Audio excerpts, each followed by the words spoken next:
Hey, what is going on, guys? RvzStealth here, and in today's video, we're going to be taking a look at the sleeper OP or underrated champs for patch 7.9. So there's quite a few different champions that I'm going to be including in this video because this was the mid-season patch, and there's a lot of new champions here in this patch that have gotten stronger for a few different reasons. So with that being said, let's get started. And then one more thing to note is that I'm not going to be including champions that have above a 5% pick rate right now. So for example, even though Yasuo did get quite a bit stronger in this patch, he does have a pretty high pick rate, and people already kind of know that he's a stronger pick right now in this patch. So I'm not going to be including those kind of champions that already do have a pretty high play rate and that aren't really sleeper OP. The first champion that's got quite a bit stronger in this patch is Olaf. Now this is mainly for top lane Olaf. He's performing really well in the top lane, not so well in the jungle for this patch, but the main reasons to why Olaf has gotten stronger right now are because of the item changes to Spirit Visage as well as Steric's Gauge. So both these two items are core items on Olaf. You go them almost every single game, and therefore with them both getting buffed, it just makes him that much stronger. Now with the Spirit Visage, they increase the healing from 25% up to 30%, so that helps Olaf out quite a bit because whenever he does have his W active, you are going to be healing for quite a lot more. And the Steric's buffs are also really good for Olaf because he wants to be diving in on the back line. He wants to be just running down the AD carry, and with the Steric's buff, it just allows him to do that even better now. So I think that Olaf top lane really sleeper OP in this patch, and if you're looking for a new top lane pick, then I'd recommend picking him up. Very similar to Olaf, Wukong top lane is doing great in this patch because of the changes to Guardian Angel and Steric's. Both these items help Wukong out a lot because they were pretty core items on him before. I know that you would eventually get a GA on Wukong, and then Steric's you'd sometimes get on him, but with these two items getting buffed now, I think they're just great on the champion. Both these items are really good on these dive champions that just want to get onto the back line and just try to assassinate the AD carry because it does give them that extra survivability. So with the GA now, you can pick that up as like your third item on Wukong. It does give you AD, so you're not going to be missing out on damage now by going for this GA item, and you can just freely dive the back line, and you don't really have to worry too much about your positioning because you've got your GA. So as long as your team does follow up, then you should be able to have some really successful team fights as Wukong once you do pick up this item. Now this one is a little bit more of a cheese pick, but surprisingly it actually does have a very high win rate so far. I have played it a little bit myself, and it's actually not that bad, and it's Maokai support. So support Maokai is actually doing the best right now for any of the roles that he's played in. He's got the best win rate in the support role right now, and the main reasons for it is because number one, your saplings in the bush as Maokai, if you plant a few of them in there and the enemies walk near the bush, it's gonna half help them. I'll show you guys some gameplay in the background here. I was playing against a Maokai support and he one-shot my support at level 1, and my support just died because he did not respect the saplings in the bush. Another reason to why this is really strong is because you don't actually need to buy wards, theoretically, on Maokai support because you plant the saplings down in the bush, and once you've got these saplings maxed out, it lasts for 70 seconds in a bush if you plant it there. It only lasts for 30 seconds like out in the middle of nowhere, but once you plant it in the bush, it does increase the duration of how long the saplings last. So technically, you don't really need to go for a Sightstone rush as Maokai. As long as you are planting down your saplings in the bushes, then it's gonna alert you when the enemy jungler does come to gank, unless they do take a very unique path. If they're playing someone that can avoid bushes, then probably buying a Sightstone in that situation is a good idea, but if they're playing a jungler that can't, then you really don't need to go for a Sightstone rush on Maokai. So overall, Maokai support does have a pretty good kit. He's got great crowd control. He does have good peel now with his new ultimate, and he can be a very cheesy pick with these saplings. So if you are playing Maokai support and the enemies don't know like what your new saplings do, then just try to cheese them in the early game. Just try to get an early advantage in the laning phase by planting a few saplings in the bush. If they walk near the bush, then they're going to be chunked really low, and you can just get a great advantage off in the laning phase by doing that.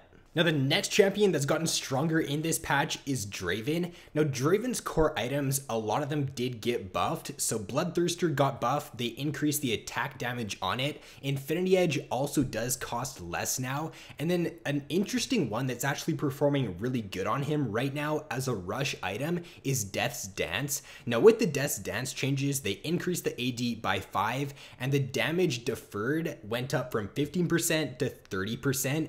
Now if you go for like a very heavy lifesteal build on Draven, if you get a Death's Dance, if you get a Blade of the Ruined King and a Bloodthirster, then it's going to be very hard to kill that Draven. He's going to have a ton of lifesteal. Because of the Death's Dance, you're not going to be able to burst him, and if he can just keep auto attacking during team fights, he's going to heal for like half his HP with 1 Q. It's actually really insane. I did try it out myself. I'm not too sure if this is the best build right now on him though, going for like a full lifesteal build, but it is performing great on him right now in this patch. So if you haven't tried this out yet, then I would definitely recommend it.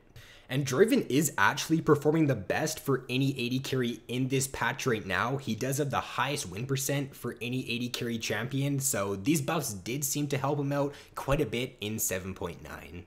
Now, one of the only AD carries right now in this patch that did get quite a bit stronger that also does have a low play rate is Sivir. So Sivir, with the changes to Infinity Edge as well as Essence Reaver and the Zeal item, it does make her build path a lot cheaper now. And that build path on Sivir of the Phantom Dancer, the Essence Reaver, and the Infinity Edge is what is performing best on her right now in this patch. So with that build getting a decrease in price by a total of 400 gold, I'm pretty sure, it does allow her to get to her item spike quite a bit faster, and it does allow her to have a stronger mid-game spike.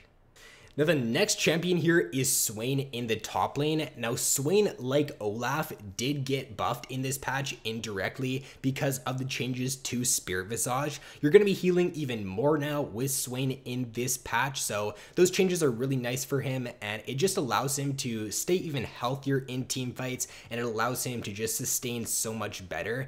I would not recommend going for Spirit Visage as a rush item though right now on him. That's performing very, very bad for him in this patch. It seems like picking up the Spirit Visage as your third item on Swain right now, after you get your Rod of Ages and your Zhonya's, is what's doing best for him in 7.9. Now, AP support champions that are going to be building Spell Thieves and then eventually getting the Eye of the Watchers are performing great in this patch. Eye of the Watchers did get an increase in AP, and once you finished your quest now with this Spell Thieves item, you're going to, whenever you get a proc of your Spell Thieves, you get a 50% bonus increase in movement speed for 1 second. So with these AP support champions like Brand and Zyra, that increase in movement speed is actually super strong for them, or it's just really good for them because they are squishy champions. They do need to get somewhat close up to deal their damage, especially Brand does. So with that increase in move speed that they get, it makes them even slipperier now, and it allows them to just go a little bit more aggressive because once they do get that movement speed increase, after they use their spell, they can just back out quickly and not end up getting caught out. So I think that these changes are definitely going under the radar right now, and Brand and Zyra are actually performing great right now in 7.9.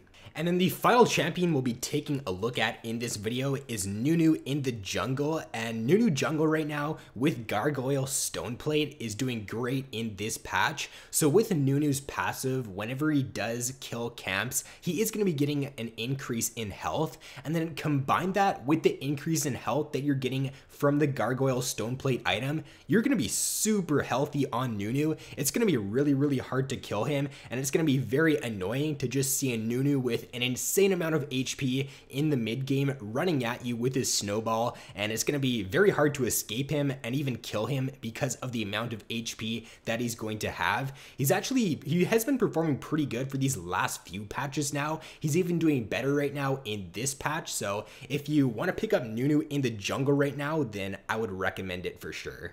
And then as for Nunu, in the top lane and in the support role, a few pro players have been trying this out recently. They've been having some okay success on it, but for solo queue, I don't really think it's that great, at least in comparison to a few of the other stronger picks right now. For the top lane, Nunu only has a 40% win rate, and then in the support role, it has a 44% win rate. I usually don't like to base how strong a champion is only off of their win rate, but when a champion does have a 40% win rate only, it usually does give you a pretty good indication that they're not that strong, at least in that role. When you compare Nunu's jungle win rate at 55% right now to his top lane win rate at only 40%, then I think it's safest to play Nunu in the jungle. But if you do want to try him out in the top lane or in the support role, pro players have been doing it recently, so obviously they don't think it's too bad.